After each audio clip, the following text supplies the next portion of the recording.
他来去匆匆，它是我在去年到重庆所拍摄的作品。重庆我偷待2个月，所以其实我前1个月是我完全没有带摄影机出门，我就是每天晃。然后老实说，他们其实也蛮大方，所以他们其实也不太 care 我，所以其实我花蛮多时间跟他们建立信任感。其实就很直觉选了一些我想要，就像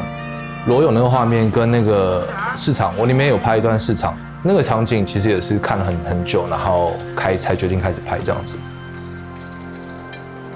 因为你知道重庆就是它是一个山城，所以他们说以前古时候的所有的货运的一些运输都要靠挑夫去完成。但是其实我去的时候，基本上挑夫这个职业已经凋零，所以我基本上看到他们都在路边就是在聊天跟等待。就整个城市不断在运行，跟不断的在流动，但是它很像是个旁观者，一个 outsider，就你那时候觉得他好像看了这个城市的起落，然后等到棒棒这个职业真的消失的时候，其实重庆好像就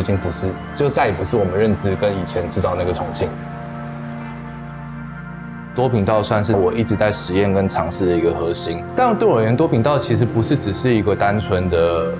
影像上的重复或堆叠，或是不是只是一个形式语言，而是我觉得我自己有一个蛮大的一个企图心，是多频道有点像是在帮我争取空间跟时间。我一直努力想要借由多频道这个形式，想要去突破的东西是这样子。有一天在江边散步的时候，就忽然发现就是有一群大叔，然后在江边游泳，然后觉得那个场景很超现实，是因为就是一切都是这么的放松，但进入水里面的时候，你就会发现其实那个水流还是很强，所以你会发现他们整个身体跟他们整个状态，其实他们还是非常吃力，在对抗那个水流。最后他们其实在水里面就会呈现一个螺旋跟旋转的一个状态。当下有一个冲击，就那个冲击其实就觉得好像你忽然看到一个轨迹，你就觉得很像是一个我们人一个活着跟一个运行的轨迹，就你好像没有办法逃离那个漩涡，然后你不断在里面绕。当一个主体跟个人，当我们去面对一个所谓困境，那个困境可能是社会，可能是自身，可能是时间，可能是生存。所以我们对未来有想象，或是我们在挣扎，我们在想要找出一个什么。我觉得